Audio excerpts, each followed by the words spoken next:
Good morning, class 7th students. Today is 12th of September and today we are going to revise topic how do we breathe of chapter number 10, that is respiration in organism. Children, in the previous revision we have revised that the process of breathing means what is breathing and what is respiration and the types of respiration. Children, you all know that when we inhale the air, this oxygen rich air sent by the blood to all part of our body in each cells of our body, and here the cellular respiration takes place, means the breakdown of food occurs and after that the energy is released. So children, our first process is breathing, means the process of inhalation and exhalation. Children, how the mechanism of breathing occurs in our body, we are going to study about this. All the organisms have a specific respiratory organ for the process of respiration. As we take our food through our mouth, we inhale the air through our nostrils. So children, our respiratory organs are nasal cavity or pharynx, trachea, lungs, ribs, diaphragm. These are the important human respiratory organ. Means these are the part of our respiratory system. Children, normally we take in the air through our nostrils, and when we inhale the air, it passes through our nostril into the nasal cavity. It is very clear in the diagram. From the nasal cavity, the air reaches our lungs through the windpipe.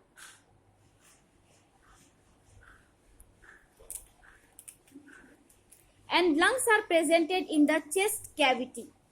This cavity is surrounded by ribs on both the sides.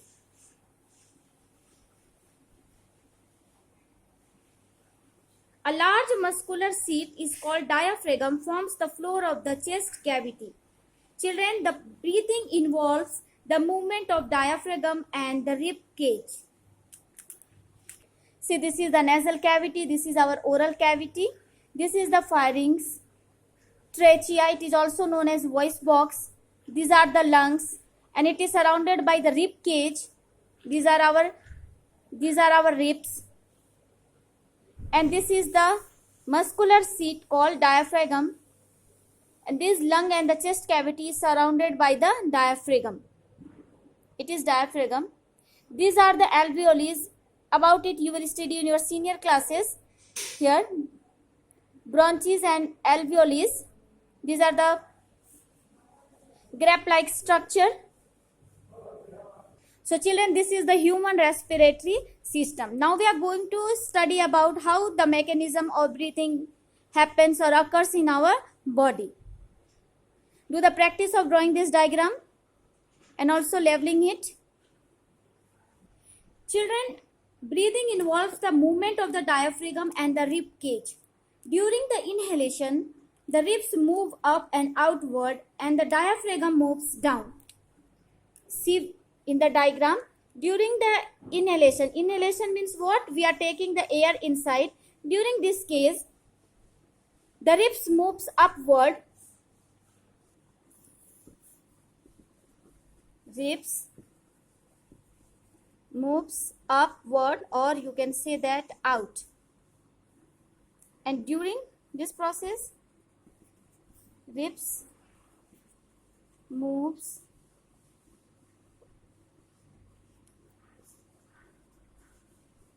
back.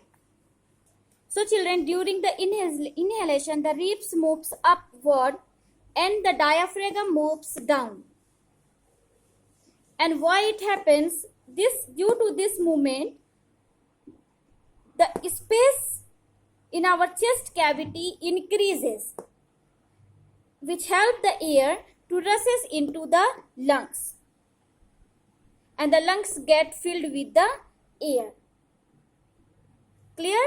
So children, during the inhalation, during the process of inhalation, when we take the air inside, that time our rib cage moves out and the diaphragm moves down. As a result, the area of the chest cavity increases and due to which it helps in the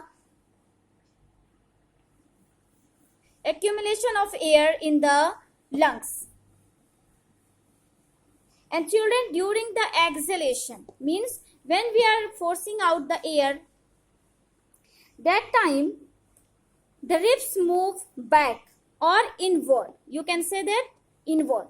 The ribs move inward, means towards the inside, and diaphragm moves upward. The area decreases.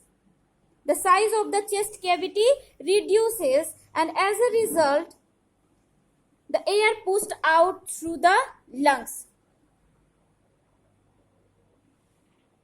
Means the mechanism of breathing involves the movement of the diaphragm and the chest cavity, or you can say that the rib cage. Children, the air around us has a various type of unwanted particles like the smoke, the dust particle, the pollen particle, etc. And when we inhale, the particles get trapped in the air present in our nasal cavity. Sometimes these particles may get past the hair in the nasal cavity, and it irritates the lining of the cavity. As a result, we sneeze. So children, sneezing is also important because sneezing expels these foreign particles from the inhaled air and dust and make our body clean and dust free.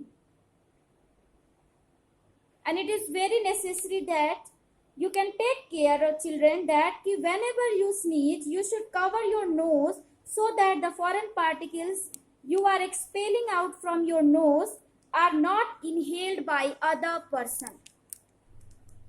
Children, one more caution is that smoking damages the lungs. Smoking is also linked to the cancer.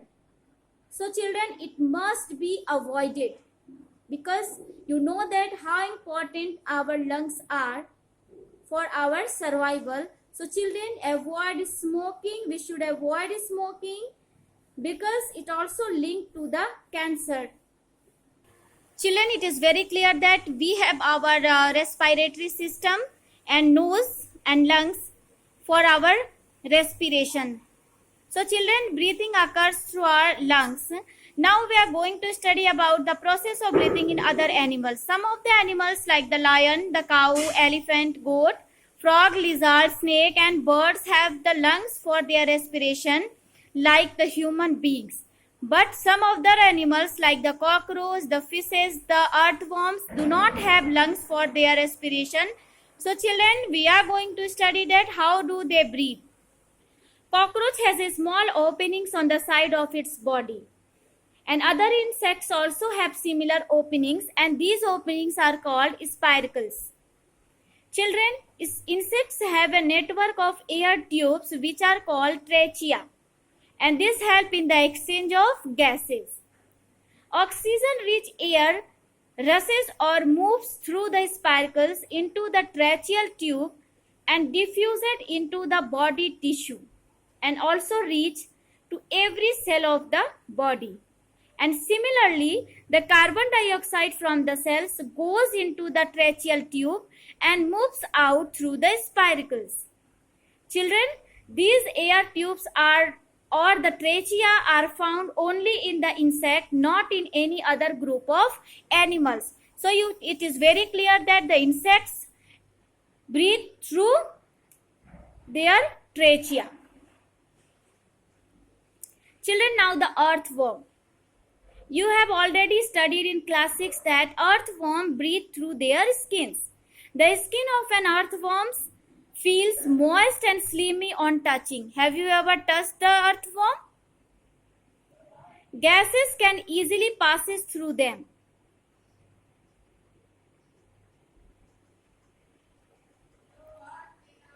It means what? Earthworm breathe through its skin. Children, frogs. Frogs breathe with the help of their skin, as well as they have a pair of lungs like the human body or the human being. Children, the frog's body is also slippery and moist to touch. Now the question is, how do the organisms survive, breathe when who are surviving or living underwater?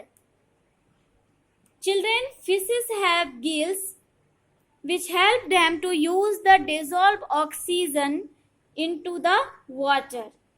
Gills are the projection of their skins, and gills are well supplied with the blood vessels and help in the exchange of gases.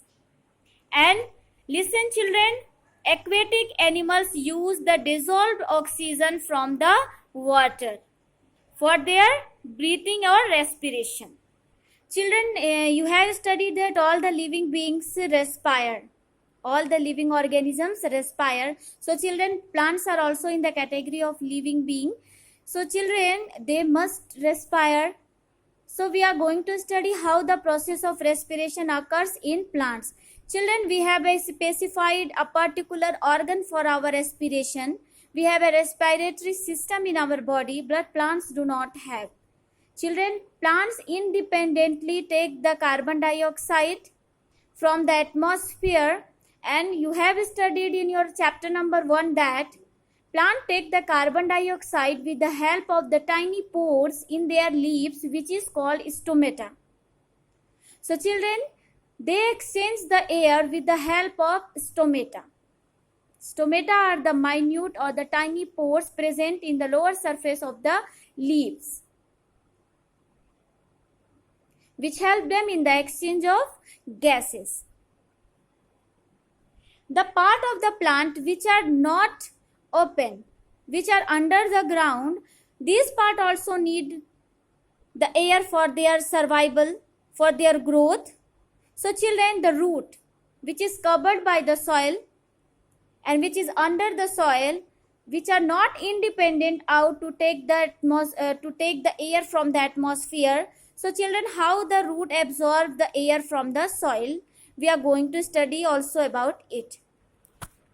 Children, this is the diagram of the root, and these are the root hairs, and this part means the root are under the soil. Children, the soil particles have spaces in between them in which the air is filled, or in these spaces the air is present, where in the spaces between the soil particle the air is trapped or present. And children, the root hair absorb these air from the soil and use it for getting the energy. So children, the other part of the plant except the root, means the shoot system, absorb the air through its stomata, means do the exchange of gases with the help of their stomata, and the root the root system do the exchange of gases with the help of their root hairs, and also use the air present in the soil particles. And they also have a specified tissue, a specified system, but we will study about it in your senior classes. Thank you. Have a very good day.